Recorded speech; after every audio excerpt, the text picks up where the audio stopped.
Om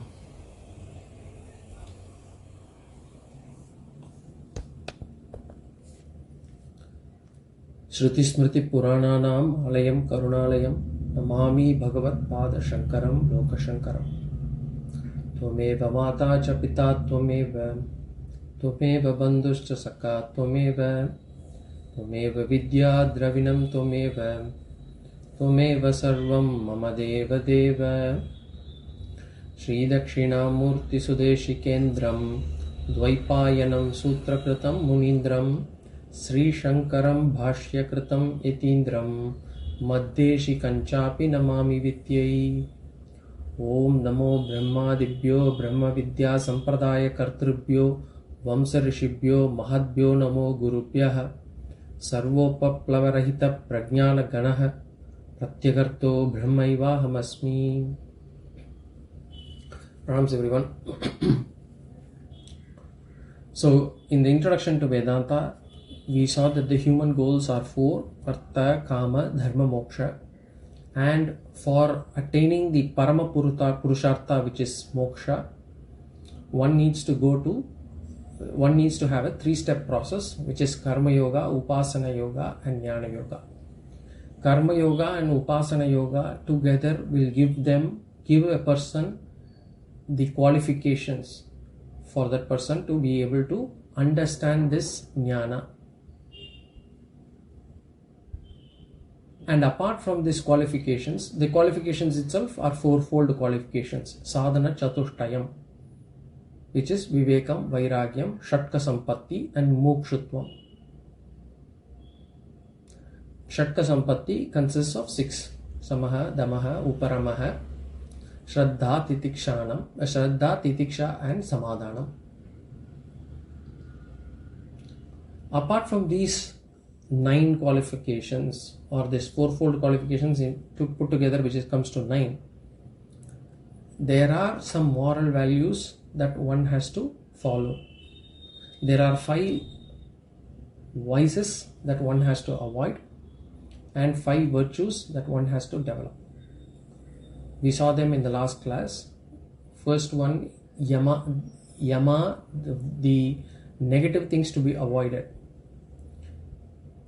Those 5 things were Himsa Varjanam or Ahimsa, Asatya Varjanam or Satyam, Steyam Varjanam or we can say Asteyam, which is non-stealing. The first one is non-violence, non-lying.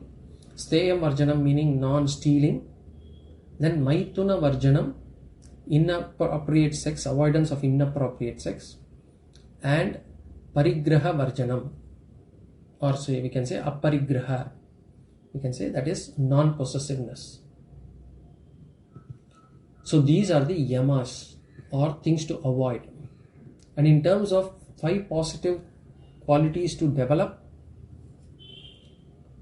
so Saucham, cleanliness, both inner and outer cleanliness. Second one is Santoshaha, contentment, positive contentment. The third one is Tapaha, the self-denial, austerity measures that we take. Fourth one, Swadhyaya. Swadhyaya means scriptural study. Scriptural study is very important to know what we have to learn, the right things that we have to learn. And then finally, Ishvara Pranidhanam, or we can say Sharanagati, or surrender to God, surrender to Ishvara. So these Yama and Niyama are like the 10 commandments, which will give us the basic moral and ethical life, which will help us to actually qualify on the fourfold qualifications quickly. And once we have got those fourfold qualifications, we become an adhikari, from where Jnana Yoga becomes a simple process in terms of Shravanam, Mananam, Nitidhyasanam. Now last week we started on the Jnana Yoga part. In terms of understanding, Jnana Yoga consists of, as I said, there are 4 portions. We can divide the Jnana Yoga into 4 portions. One is Jiva Vichara, which is the knowledge about self, the individual. Then we can say Ishvara Vichara, the knowledge about Ishvara or Bhagavan. Then the third one is Jiva Ishvara Sambandha Vichara, the relationship between Jiva and Ishvara. And then finally Phala Vichara, what is the benefit of such a knowledge? So we saw in moksha, what is the benefit of that liberated Jiva? What do we gain out of it? So the vichara of these 4 is called as Shravanam. Whenever we discuss these things, it is called as Shravanam. And we started with Jiva. We said Jiva, Upanishad says that Jiva is a mixture of 2 principles, Chetana principle and Achetana principle. Chetana meaning consciousness, awareness principle, and Achetana meaning Jadam or inert principle. We know we are conscious. We have this consciousness. When we say I am walking, I am eating, I am sleeping, I am doing, I am listening, we know that we are conscious of doing those things. So there is a consciousness principle. We understand that. But at the same time, there is a Jadam principle also. Because the body, according to the Shastras, is a Jadam. And it is Jadam, we also know, because at the time of death, when the life goes out of this body, the body becomes inert. The body becomes Achetanam. It is a Jadam. So Jiva is a mixture of consciousness and inert principles. This consciousness principle, this Chetana Tattvam, Shastras call it as Atma. So the consciousness principle is Atma. Therefore the inert principle is called as that which is not Atma. So it is Anatma. So Jiva is a combination of Atma and Anatma. Atma is the consciousness principle, Anatma is Jadam principle. Then we said we will first do a vichara on the Anatma. The Anatma portion of Jiva is mainly the body, Sharira, or otherwise called Sharira. And this Sharira, when we analyze, it has got three types of bodies. Sharira Trayam, they say. Sharira Trayam, the first one is Stula Shariram. Stula Shariram meaning physical body, the gross body. The second one is Sukshma Shariram. Sukshma Shariram meaning subtle body. Sukshma means subtle. And then the third one is Karana Shariram. Karanam means causal, so causal body. So there are 3 types of bodies. Now we take each one of these bodies and we will analyze in terms of what the material of this body, what is the material out of which this body is made, what are the components of this body, what are the functions of this body, and what is the nature of this body. So what is the material, what are the components, what is the function, and what is the nature. So we can put a tabular column for that. First we'll take Stula Sharira. Stula Sharira as I said, is gross body, physical body, whatever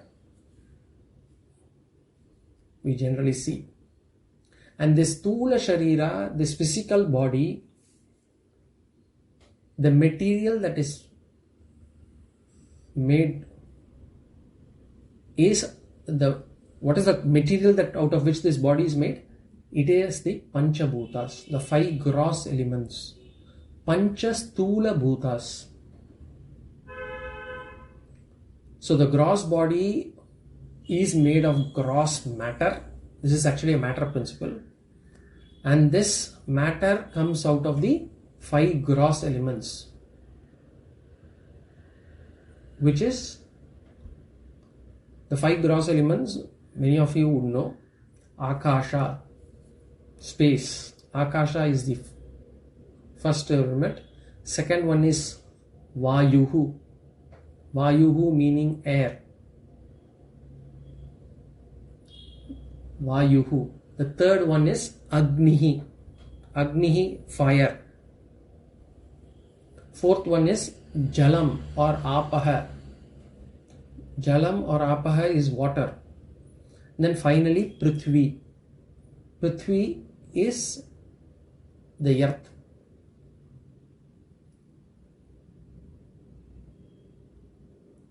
Generally we use this term Prithvi for the globe also, but the right meaning of Prithvi is that which is solid matter.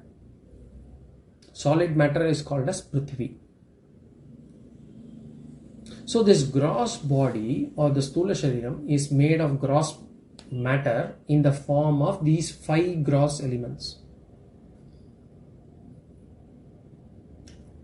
These 5 gross elements are called as Pancha Sthula Bhutani. 5 gross elements. Pancha Sthula Bhutani.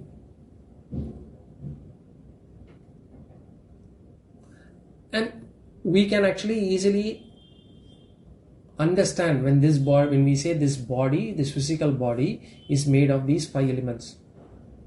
Because this body has some solid stuff. Any solid matter is called as Prithvi. So the body has got solid stuff. The body inside has got plenty of water. And the body has Agni in the form of temperature. The body has got 98.6 or 98.7, whatever. 37 degrees, 36.9. And then the body has got Vayu, air in it, in the form of life breath itself. And then the body has got Akasha, the space. The body occupies a space. So the body is made of these 5 gross elements, Pancha Sthula Bhutani. So because of this, it comes out of these 5 elements, Bhutani. It is also called as, this body is also called as Bhautika Shariram. Bhautika means something that has been born out of Bhutani, gross elements. So this physical body, in terms of its material, it comes from the 5 gross elements. Akasha, Vayuhu, Agnihi, Apaha, Prithvi. Now let's go into the components. What are the components of this body?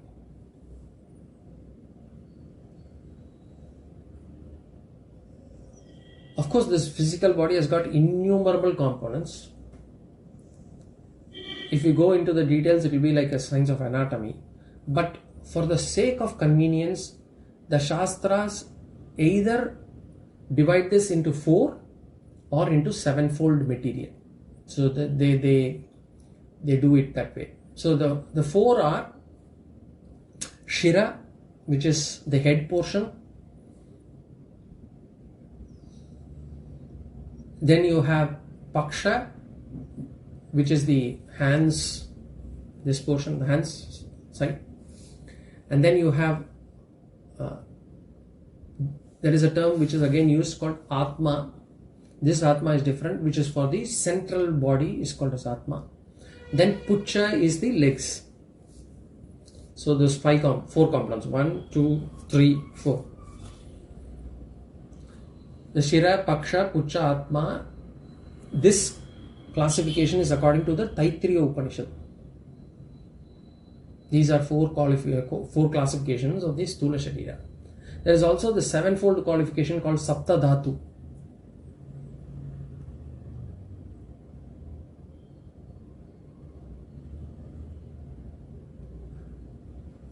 If you Sapta Dhatu, you could in Nirvana Shatakam, na cha prana sanyo, na vai pancha vayu, na va sapta dhatu, na va pancha kosha.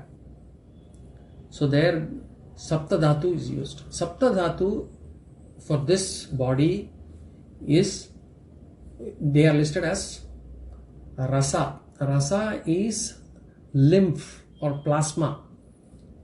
It's called as Rasa. The second one is Rakta. Rakta means blood. So the body consists of Rasa, lymph or plasma. Then Rakta is blood. Then you have Mamsa. Mamsa, we know, we have used Mamsa. Mamsa is flesh. And then you have Meda. Meda is fat. Then you have Asti. Asti also we would have heard. Asti is actually bone. Then Majja. Majja is marrow. And then finally Shukra. Shukra is semen. Shukra is semen. This Sapta Dhatu, to know this is not very important. It is only for academic purposes. But just understand that this body, physical body, is made of Pancha Bhutas. That is the key takeaway that one has to take from here. In terms of understanding the components, it's only for an academic purpose. So components, so either we can divide into 4 or into 7.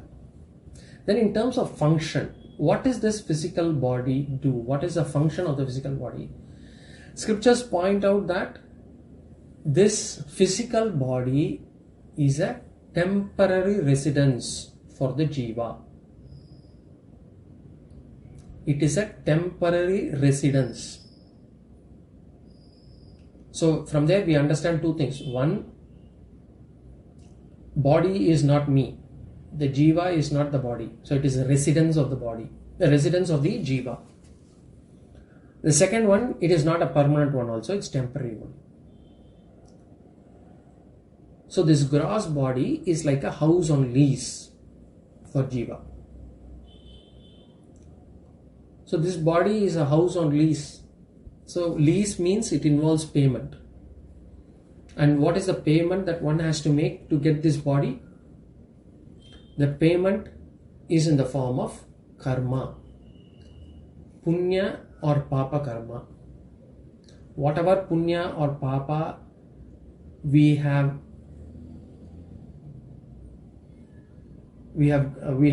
been assigned for this prarabdha, for this life, that would be the basis on which this body is given to us. And as long as the payment is available, so the payment is for a fixed term, the term for which we do not know at the time of beginning, we do not know. So once the payment term expires, the notice will come, or the notice may not even come. We will have to vacate this body. So that is the concept behind this function. It is a temporary residence.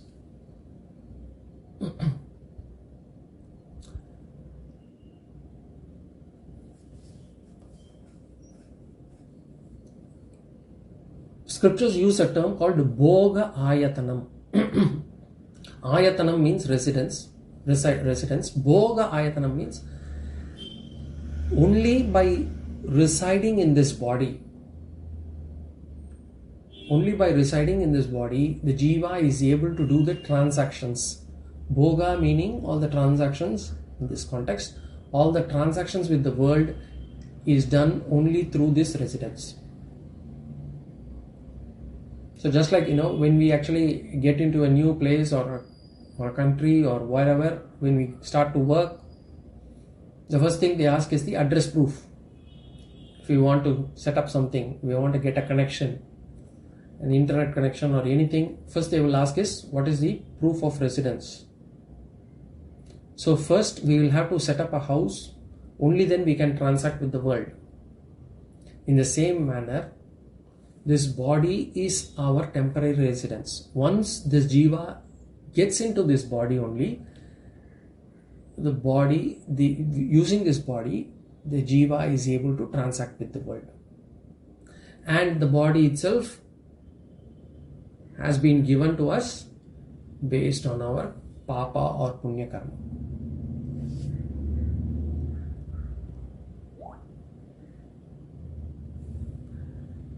Then last one, nature. Nature of this body. This body is of changing nature. It is subject to modification. Subject to modification in Sanskritam it's called as savikaram. Savikaram. Vikaram means changing. Savikaram means changing. With modification. Vikaram means modification. Savikaram means with modification. And this modification, the Shastras again classify these modifications into 6. It says Shat Vikara. This body goes through Shat Vikara, or 6 stages, 6 conditions. The first one is called as Asti. Asti meaning the potential existence. The body has got a potential existence first in the form of, say, womb, in the womb of the mother. So potential existence happens first within the womb of the mother. So a baby is there inside in the form of a cause, in a karana form. So that is the first stage called Asti. The second stage is called Jayate. Jayate meaning birth. This is the next stage, birth. Then the third one is Vardate. Vardate means growing, it's born and then it grows. Then metamorphosis happens, that is called as Viparinamate. So Asti, Jayate, Vardate, Viparinamate. Viparinamate means metamorphosing. So the growth will stop. So once we are born until probably at the age of 18 or 20, there is growth. So that is called as Vardate. Then after that, Viparinamate, there is a modification. So the body has become an adult body, but it undergoes some various modifications. It doesn't remain the same though. So it doesn't stop there at the age of 20. Whatever you see the body, it doesn't stop there. There are some changes, but there is no more growth. And there is no more decay also at that time in the Viparinamate. The next stage is called as Apakshiyate, and that's when the decay starts happening. It's called decay or aging, growing old. When we start losing our memory, when we start losing our hearing senses, sight, when we start getting pains in the legs, all those things, that is called as decay, that is called as Apakshiyate. Apakshiyate. Then the final stage, the 6th stage is Vinashyati. Vinashyati or Nashaha or Maranam, we say. the death of the body. The death of the body, after which we cannot keep the body for a long time. Once the consciousness principle exits the body,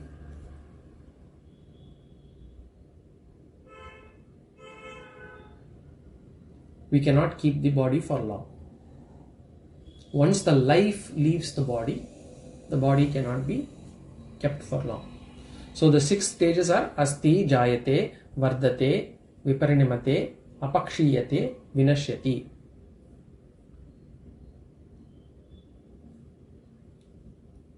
Now, in terms of the nature, one, we saw that it has got 6 stages or Shat Vikara. Then in terms of the visibility of this physical body, if you look at it, this body is visible for both ourselves as well as for others.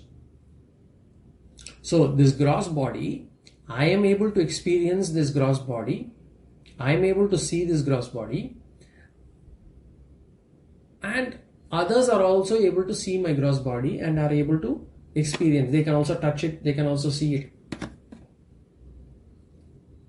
So the gross body is evident to oneself as well as to others.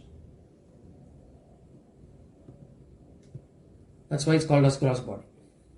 Then the third one is, in terms of nature itself, we say in terms of longevity, how long this body will be there. The body has got a duration of life. It cannot extend beyond it. Shariram, the word Shariram means itself Shiryamana Swabhavam. Shiryamana Swabhavam means that which is subject to constant change and decay. So it cannot last long.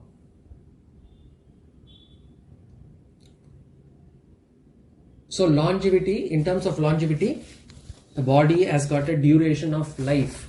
So we can say 60, 70, 80, 90, 100, 110, 120, whatever, depending on the prarabdha karma, depending on the papa punya karma that we have paid for this lease. So each person's lease is different. So this is the longevity.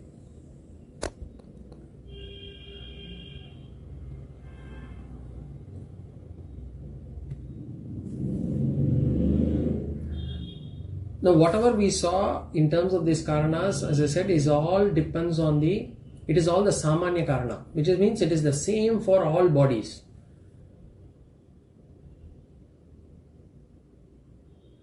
All bodies it is the same. Now what decides whether we get a male body or a female body? What decides whether we get a healthy body or a deformed body? What decides the lifetime of the body? What decides when the decay starts happening? All those things, those are all called Vishesha Karanas. Those things depend upon the individual prarabdha karma. So individual prarabdha karma will decide on what sort of body we are getting. So this is on the physical body, Stula Sharira. So we saw material, components, function, nature. Material we saw Pancham Stula Bhutas. Components we saw either Saptadhatu or the 4 components. In terms of nature, we saw that A, it has got Shat Vikara, 2, it is visible to both oneself and others, and 3, in terms of longevity, it is from birth till death. Now we will see Sukshma Sharira. Sukshma Sharira or subtle body, Sukshma means subtle. So subtle body. We will see first we will say the material. The subtle body is born out of subtle matter. So there the Stula Bhutas were the cause of, or were the material used for getting the Stula Sharira. Here the Sukshma Panchabhutas is the material used for Sukshma Sharira. So the Stula Panchabhutas meaning the Akasha, Vayuhu, Agnihi, Apaha, Prithvi. There is a subtle 5 elements. When we say subtle elements, these are not visible.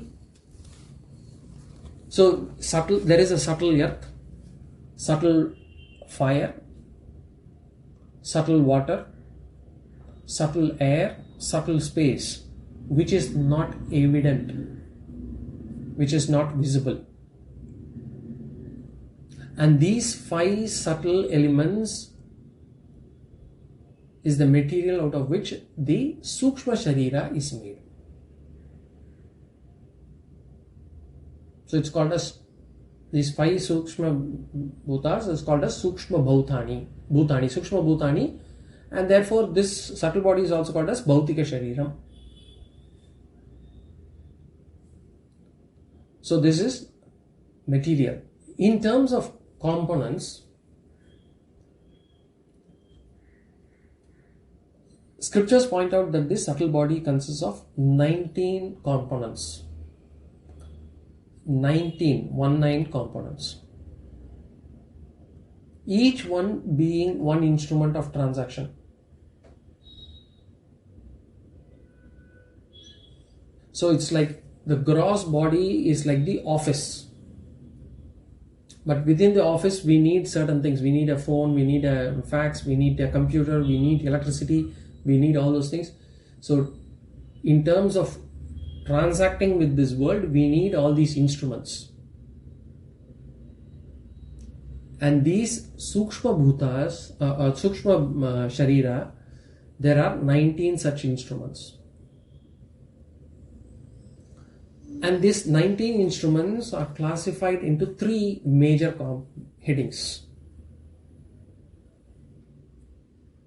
The first one is Pancha Jnana Indriyani. Pancha Jnana Indriyani. The 5 sense organs. The 5 sense organs, Pancha Jnanendriyas, we say, Jnanendriyam. Jnana means knowledge. Indriya means senses. So organs or sense organs of knowledge. Pancha, 5 sense organs of knowledge.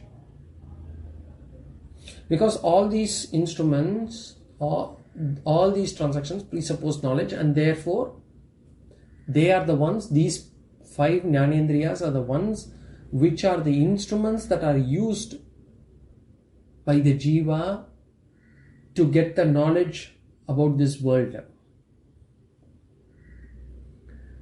And the first one is Stotram. Stotram meaning ear. Stotram. Srotram. And what does the ear, what does it do? It is able to capture sounds. It is used as an instrument to capture sound. Or we can say Shabda. Srotram, the ear captures the Shabdas. And each of these organs of knowledge has a Devata associated. So a Devata meaning a deity which is associated with this, each of these sense organs. Normally when the sense organs doesn't function well, or we want it to be actually, if there is a fault and we would want to actually get it well, we actually pray to these Devatas. So for the Srotram, it is called as Dik, the deity of direction is called as, is the presiding deity, or that deity has got the corresponding total power of the Shabda. Then the second one is Twak. Twak means skin. twak. And so the varieties of touches are experienced through the skin. In Sanskrita we call as sparsha. Sparsha. And the corresponding total power resides with Vayuhu, the wind. The wind has the corresponding total power of sparsha, the varieties of touch. Then you have Chakshuhu, the eyes. Chakshuhu, eyes. Eyes are used to gain the knowledge about colors and forms. Whatever we experience in this world, what color it is, what form it is, we use eye as an instrument. In Sanskritam, it's called as Rupa. Rupa. And the Devata associated for eyes is Surya. Surya, the sun god. That's why we say in Tamil also, Kannu kettappuram Surya Namaskarama, we say. So Surya Bhagavan is the Devata for eyes. Then the tongue, Rasana.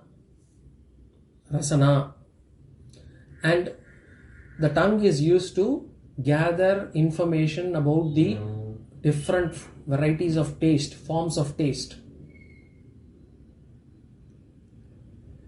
It's called as Rasa, to gain knowledge about Rasa. And the deity for that is Varunaha, the rain, water. Varuna means the Devata for rains, the Devata for water. Then finally, nose, Grana. The nose used to gather knowledge of various forms of smell. And that various forms of smell in Sanskrita is called as Gandha. Gandha.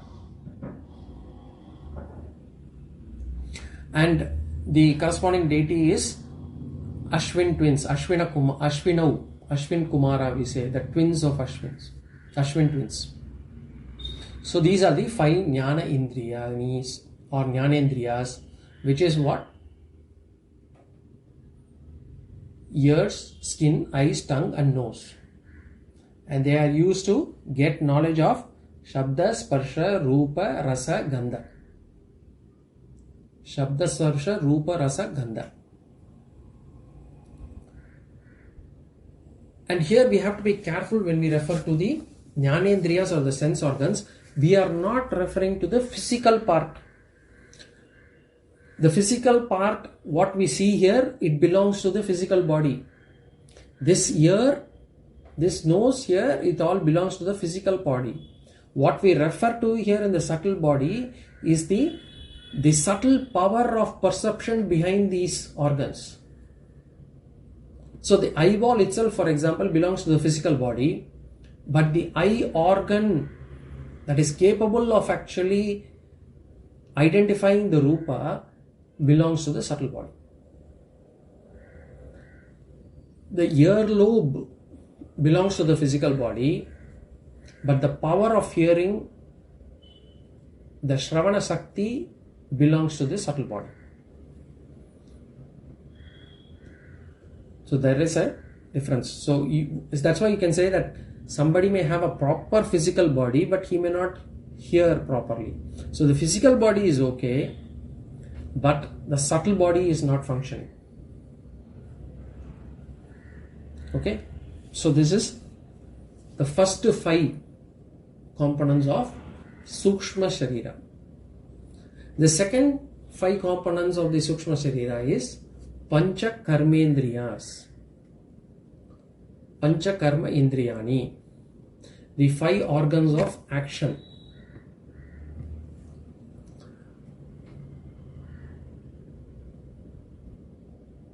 So the Pancha Jnanendriyas are the ones which receive input from the world, These pancha karmendriyas are through which we act in this world. So one is receiving input, the other is now output. We have in computer also input devices, output devices. So the input device is all the pancha jnanendriyas. The output device is now the pancha karmendriyas. So the pancha karmendriyas are the ones that help us in expressing our responses.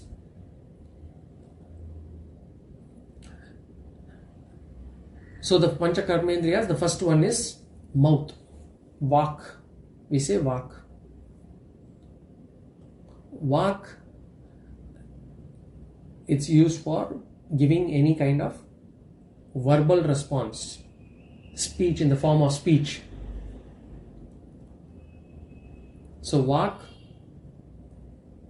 it's an organ of verbal response for speech. And there is also a corresponding total power, devata, associated with it. That can be either, in some places it is Agnihi, some places it is Brihaspati, some places we use Saraswati. So Agni, Brihaspati or Saraswati for the organ of mouth, vak. Then you have Pani. Pani meaning hands. Hands is for the action of carrying and lifting things, for grasping. And the corresponding devata is Indra. Indra, Hastayo Indra, they say.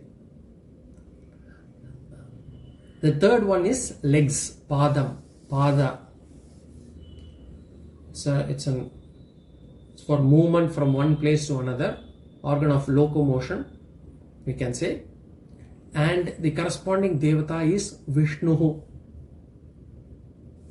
We say Padayor Vishnu. If you see in Lagunyasam, before chanting Rudram, you will use this Padayor Vishnu. Then Payuhu. Payuhu meaning excretion, organ of excretion. It is for removing all the waste from this body, evacuation. We use the organ total devata is with Yamaha. Payor Mrityuhu, we say. Yamaha. Yama. The Ishvara of death. Then the final one is Upastha. Upastha is the organ of sense organ of reproduction. Upastha, for the propagation of species, for procreation. And the corresponding devata is again here to Brahma or Prajapati. Some places we say Brahma, some places we say Prajapati. Upastasya Prajapatihi, in some places they say. So these are the 5 karmendriyas. Karma means action. 5 organs of action. Vak, Pani, Padam, Payu, Upastha. Those are the 5 organs of action. So we have completed 10 out of 19 components.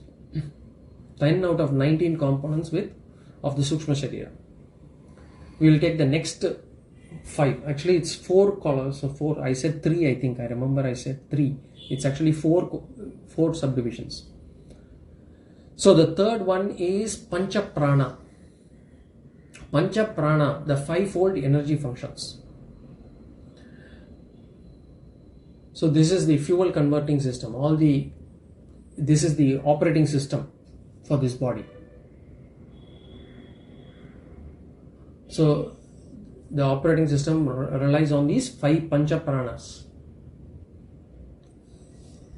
Only through that the energy keeps generating energy, and through which the Sthula, through that, basically the Karmendriyas and Jnanendriyas are able to function.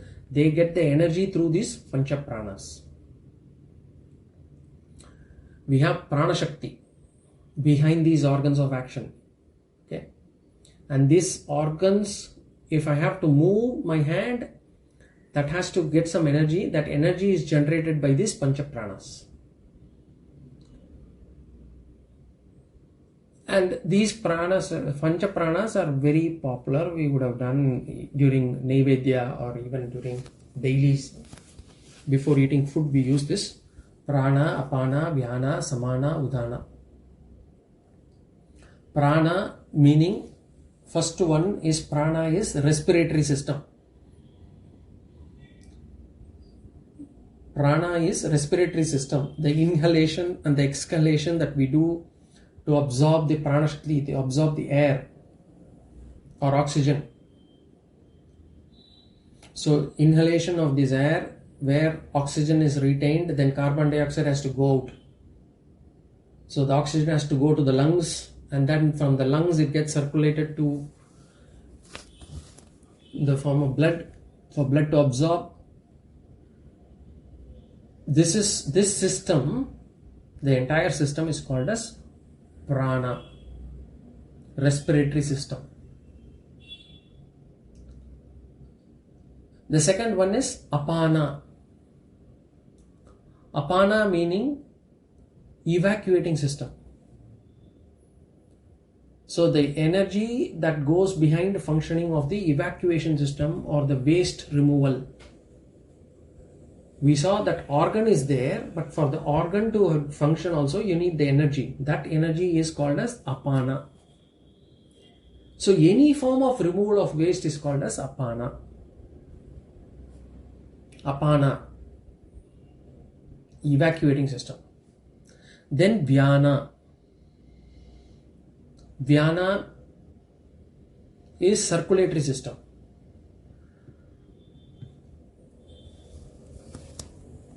The oxygen has to be circulated. The nutrition that is generated in the stomach, that has to be carried to all parts of the body. That is called as Vyana, the circulatory system. Then the fourth one is Samana. Samanaha, or the digestive system. So basically whatever we eat, the food that is converted into various nutrients, carbohydrates, proteins, fats, minerals, salts, all those conversion happens, and that is done through the Samana. That system is called as Samana.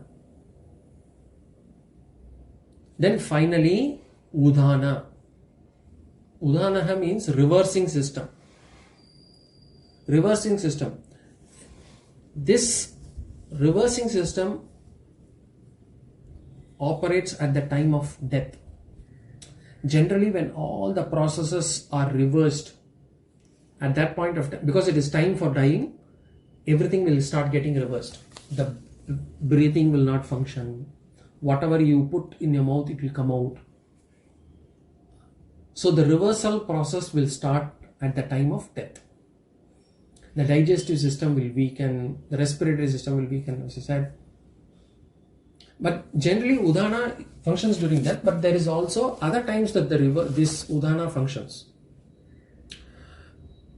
And during any kind of emergency. So for example, if we eat some toxic substance without our knowledge, something which will not suit our body, the Udana will throw it out. So we get some vomit. Suppose if we take some food which is stale, which is not good, or which is poisonous in nature, the body throws out in the form of a vomit. Or if some kind of dust goes inside our nose, it comes out as a sneeze. If some dust goes into our eyes, it comes out in the form of tear. These are all Udana, reversing system. So this is Pancha Prana. Prana, Apana, Vyana, Samana, Udana. And these are life-giving ones, these pancha pranas, because only because of that the karmendriyas can function. The energy is to the karmendriyas are given by these systems only, by this system only. And that's why on the day of fasting, if we do some upavasam, ekadasi upavasam or whatever, we'll feel weak. We'll not be able to lift things, we'll not be able to walk too long, because the energy that is needed for these karmendriyas come from these pancha pranas, and we have given the pancha pranas some rest. And that's why when before eating we actually say we worship these pancha pranas.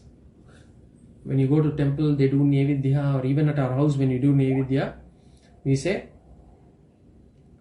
Om Pranaya Swaha, Om Apanaya Swaha, Vyanaya Swaha, Om Udanaya Swaha, Om Samanaya Swaha, we say. So we offer to these energies. We worship, and for us everything is sacred, so we worship these energies also. Then the last one is the last 4 out of the 19 is called as Chatvari Antakaranani. Chatvari Antakaranani means 4-fold internal organs. The 4-fold internal organs are Manah, Buddhihi, Chittam and Ahankara. Manaha meaning mind. Mana, Buddhi, Chittam, Ahankara. Mano, Buddhi, Ahankara, Mano, Buddhi, Chittam, Mano, Buddhi, Ahankara, Chittani Naham, Nacha Shrotra Jihve, Nacha Grana Netre, Nacha Vyom Bhumir, Na Tejo, Na Vayuhu, Chidananda Rupa, Shivoham, Shivoham. So Manaha means the mind. It is for the emotional faculty. The emotional faculty. It is also called as it is also the doubting faculty. Should I do this? Should I not do this? Is it good? Is it bad? Do I like it? Do I not like it? And that faculty is known as Mana. Sankalpa Vikalpamatmakam Manaha, we say. Should I do this? Not this. To be or not to be. That is Manas. Then Buddhihi is the rational faculty. It is the judging faculty.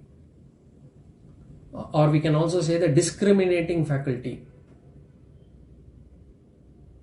It will be the one which takes the decision. It is also the knowing faculty, we can say. The reasoning faculty. So emotional faculty is Manas. Reasoning faculty is Buddhi. Rational faculty is Buddhi. So I say, I want to do it. I will do it. I am doing it. That decision happens at the Buddhi. Then Chittam is memory. To receive all those memories, whatever experiences we have gained, those are all recorded in the Chittam. And where do we gain our experience from? Those Pancha Jnanendriyas. Whatever Shabda, Sarsha, Rupa, Rasa, Gandha, whatever experience we have gained, we store them into the memory.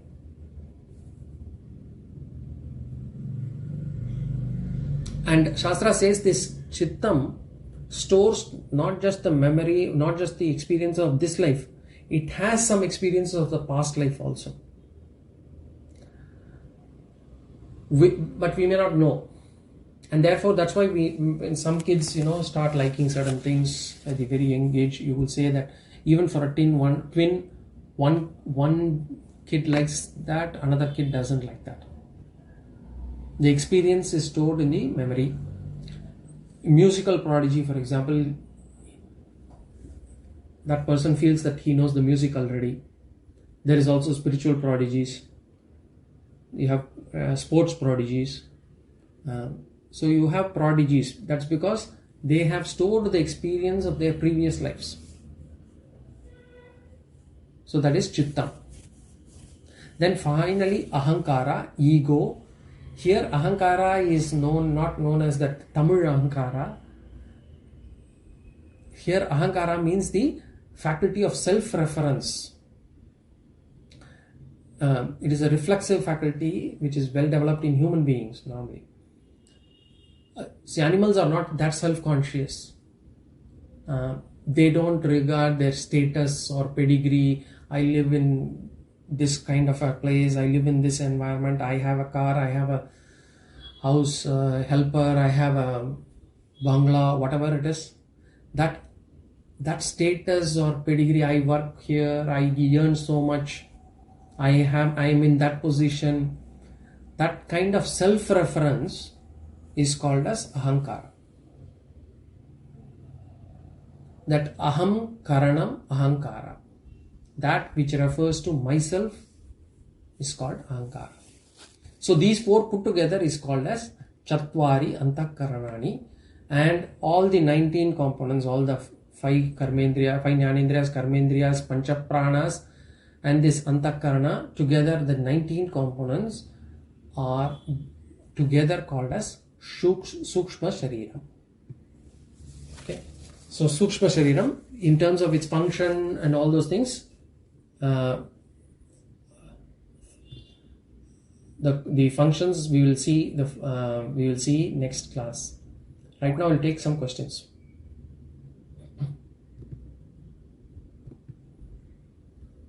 Is prarabdham related to our punya and papa in this life or earlier lives? Prarabdha is the papa or punya that has been given for this life. It has been accumulated. There's a huge amount of karma that has been accumulated, out of which something is plucked out for this life, and whatever has been plucked out for this life is called as prarabdha. And it is a mixture of punya and papa. Okay. How do we experience subtle elements the subtle body is made of? It cannot be experienced. That's why it's called a subtle. That's why it's called a subtle. It cannot be experienced, and that's why it's called a subtle. We can feel, when we'll get some answers, partial answer next class, but if you still have that question, we'll take it up next class. Is there, similar question, is there any way we check on what is the condition, how good or bad our subtle body is? The subtle body, if you're really talking about, I don't know whether you're talking about whether my eye is functioning properly, whether my ears are functioning properly, and those things. There are scientific ways to actually explore whether you are able to see properly things, hear properly, all those things. Medical advancement has been made to understand whether these organs are functioning properly. So medical science has these answers. Okay. In the order of daily prayer, Udhana is at number 4. So reversal is at 4 before Samana. Pranasva, Apanasva, Vyanasva, Udhanasva, Samanasva is the order in which we do the prayer. So we can give the same order, it doesn't matter. I just used Udhana at the last because Udhana is a reversing of all the 4. At the time of death, it reverses. And therefore, I actually describe Udhana as the last here. But it doesn't matter. It's the 5 Panchapranas, whichever order we say, it's okay. It doesn't matter. But in terms of the prayer, we say Pranasva, Apanasva, Vyanasva, Udhanasva, Samanasva, Brahmanesva. Yeah. Are these buddhi and manas connected to hippocampus and amygdala in the brain? I am not sure. But buddhi, look, Shastra says these are subtle. Science says intellect is in the brain. Science says even the mind is in the brain. But Shastra says these are in. So just like, there is the power behind the intellect. We don't know. I mean, I'm not sure whether we can actually pinpoint to say this is the place where it says. Shastras doesn't say whether it is connected to hippocampus or amygdala. It says it is subtle. So which means it is not available for perception for others. For example, I don't think science has come to the stage where it is able to read minds of people through an instrument. For that matter, even for ourselves, to read our mind is difficult. That is another thing. But mind is so subtle, and whether the mind is at one particular location, I don't think so, because when we go into the Shastras, it will say that even to get the perception of, say, for example, I get a touch or I feel a mosquito is actually sitting on my hand, I need to be able to perceive that the mosquito is sitting through the sense of touch. And for the sense of touch to function, the mind has to be behind my sense of touch. So which means the mind essentially has to pervade throughout my body for me to be able to perceive the sense of touch. And that's why, and at the time of sleep, the Shastra says the mind actually goes into heart. And that's why when you are actually deep sleep, when somebody touches you, you will not notice, because the mind is not behind the sense of touch. The Jnanendriyas. And only when you slowly come out of the sleep, the mind again goes and pervades through the entire body. That is my understanding. So whether the intellect and the mind is connected to the hippocampus and amygdala, I am not sure.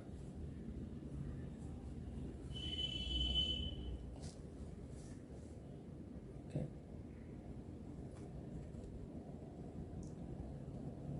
Yes, the hippocampus and amygdala are probably stula form. So I'm not sure. Because the mind and intellect is definitely subtle. What is in my intellect, only I know. I don't think science is able to go into the brain of somebody and say, okay, this brain understands French, this brain understands Tamil but does not understand Hindi. Science has not been able to go and analyze the intellect of a person. It has been able to analyze the brain but not the intellect. It has not been able to say whether this person knows Pythagoras theorem or not. Whereas for the person, I will be able to know whether I know Pythagoras theorem or not. But science has not been able to go into my brain and understand and tell me whether I know it or not. So obviously, mind and intellect are subtle. Science has not been able to go there. At least not yet. Okay.